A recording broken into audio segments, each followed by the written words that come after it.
भारत वर्षर बर्तमान भारतीय जनता पार्टी संगठन पर्व चलती ता भितर आम हिंदोल नगर आज बीजेपी संगठन पर्व अनुष्ठित है।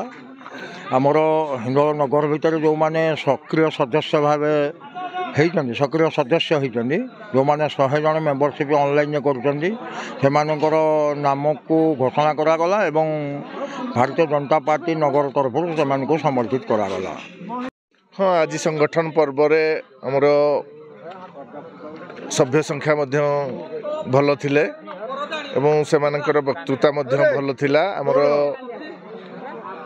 जो माने वक्तव्य देले से माने उत्तम भाव बुझेले जे केमती आम सदस्यता पर्व को आग को नवा एवं प्रति बूथ स्तर रे केमती बूथ प्रेसिडेंट बाछिबा से विषय नहीं आलोचना है।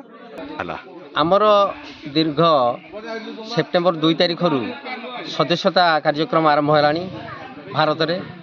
प्रथमे आमर केन्द्र में प्रधानमंत्री मोदी एवं राष्ट्रीय सभापति सदस्यता ग्रहण कले सेप्टेम्बर 2 तारिख में। ता परवर्ती समय आमर राज्य रे आमर मुख्यमंत्री एवं राज्य सभापति मध्य सदस्यता ग्रहण कले।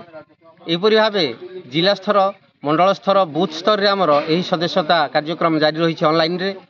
आउ आज आमर 15 तारिख पर्यंत यही सदस्यता कार्यक्रम चलता।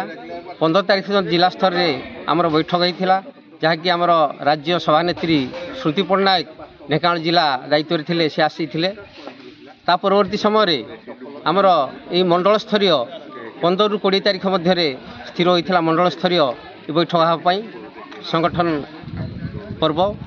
तेणु आज ये संगठन पर्व बहुत शांति श्रृंखला सहित संपन्न होती।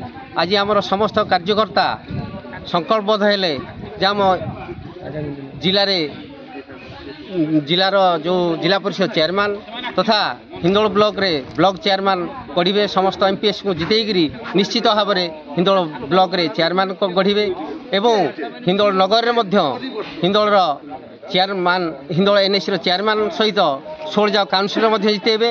ये समस्त संकल्पबद्ध हेले आगामी दिन में समस्ते एकता और श्रृंखला भाव में कार्य करी 16 काउनसिलर एवं चेयरमैन को एनएसी जिते देखेदेवे हिंदोल को राज्य में देखेदेवे।